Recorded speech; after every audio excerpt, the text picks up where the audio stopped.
is si Hendrayadi and Ria Mohahira. Yan, from Indonesia. Two things daw. Okay, two things daw. Tinanong ko siya, what's the secret of Indonesia? Bakit kayo maraming star and star creator? Do you think it's a good question to ask? Okay. Sinagot niya ako. Sabi niya sa akin, number 1, respect your upline. Bigla ako dun sagot niya eh. Respect your upline. Okay? If your upline is not a good example, still respect them, but don't follow them. Magkaiba yun. Magkaiba yung respect, magkaiba naman yung follow them. Okay, make sense? Okay. And then, sabi niya, treat your group daw as your family. Treat your group as your family. Sabi ko, parang, di ba? Okay. So, do you treat your group as family or business partner lang? If business partner lang, meron kang limitations ng influence. Okay. But if you treat them as your family, believe me, your group will be unstoppable. Make sense?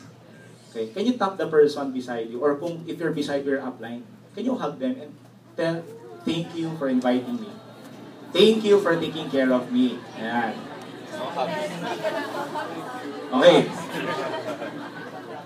So, another perk is you'll get good shots. Okay? Good pictures during the Star Creator. Kasi it's not every day that you can have 2 Indonesians, di ba? Having this kind of costume, taking pictures with you. And for me, this is priceless eh. Hindi mo pwede gawin sa Starbucks yan, tama yung sinabi ni Marlon, di ba?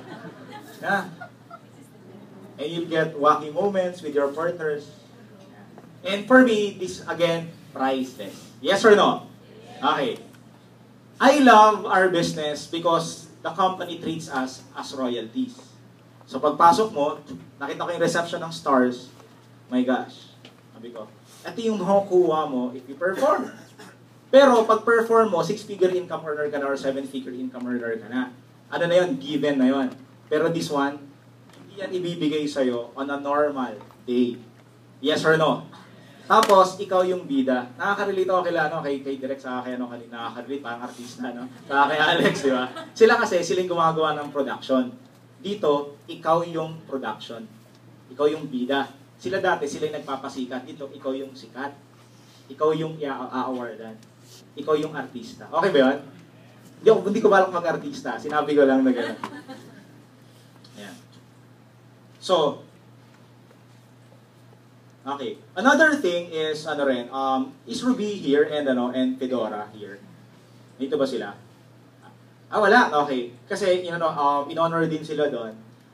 In spite of what happened to them doon sa nakaka-proud lang na sa region na in-honor sila as a person na in spite of adversities. Kasi sino sa inyo dito na ano yung time na yan yung kay Yolanda, di ba? Sino sa inyo na Yolanda? Can you imagine their story, di ba? Yung story nila, nakahawak sila, yung meron silang isang partner na nakahawak sa puno, tapos kung hindi sila humawak ng maigi kasama yung family niya, those are stories that will make you realize that life is short and you have to have urgency. Agree or agree? Nakaka-proud lang that they actually focus on becoming successful, becoming a victor rather than becoming a victim. Can we give them a round of applause? Yeah. Thank you. Okay. So let's talk about making sure din ako ng konti. Nagpaalam ako kay Marlon sa kay Sandy na kasi Lilian Ong for me bias no. Kumbaga parang marami ako talagang learnings talaga dun sa niya, dun sa teaching siya. In fact, na-appreciate ko kasi bumaba pa talaga siya ng stage just to catch yung attention ng mga partners. Yung lahat na nasa likod, pinapunta niya sa unahan. Gusto niya talagang matuto. And to think that Lilian Ong doesn't have huge group in Indonesia.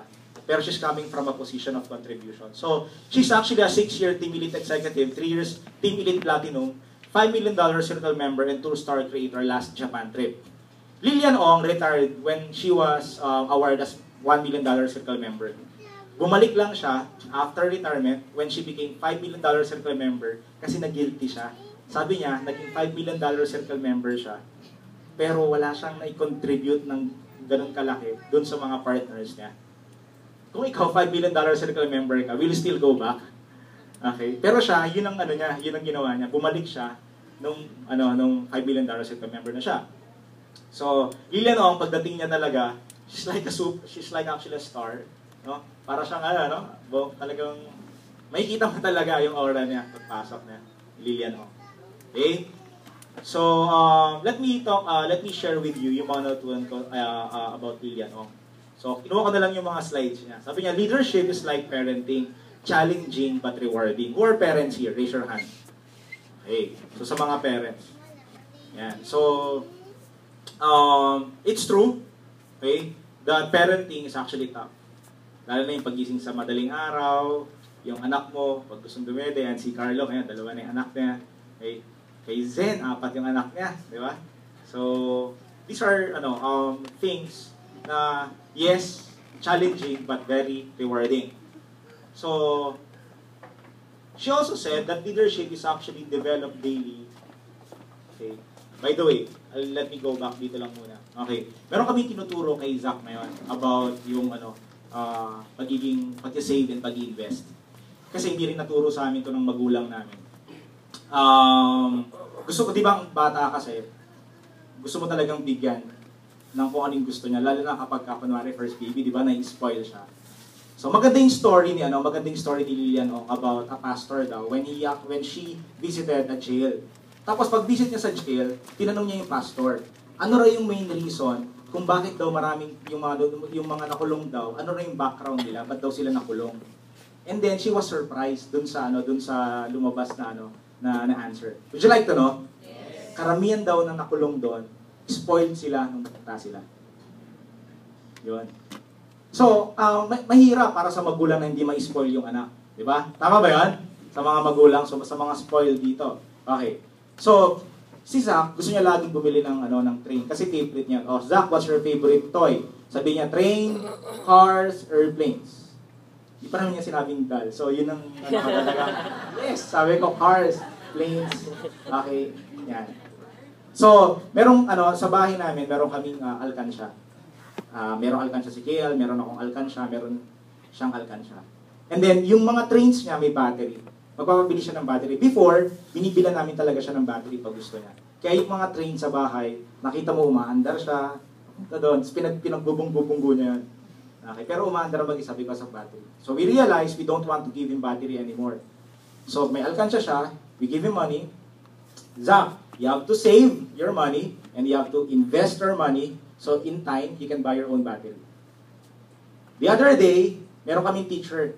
Meron siyang teacher. Tapos, kinento niya yung teacher niya na meron daw, niregaloan daw siya ng bus ng mami niya. Tapos yung bus niya raw, wala na raw ilaw. I have to buy battery. Of course, yung teacher hindi naintindihan ko, translate ko lang dun sa teacher.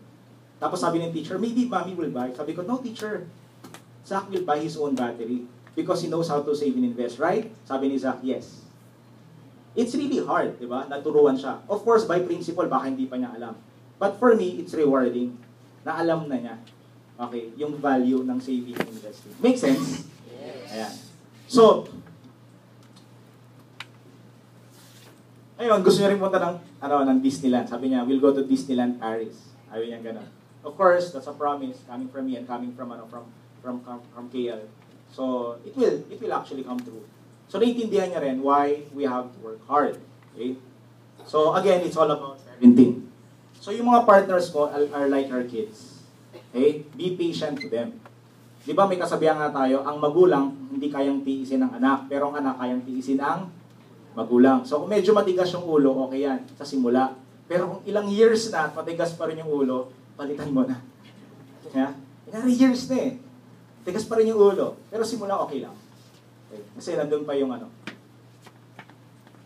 So, leadership is developed daily natin na day. It takes trials to grow a leader. Agree or agree? Okay. So, ito yung na-emphasize, lead yourself. You are the role model. Be the kind of leader that you will follow. Can you tap the person beside you and tell that person, be the kind of leader that you will follow? Can you tap yourself? Sarili mo na lang, tap mo. Sabi mo, be the kind of leader that you will follow. That you will follow.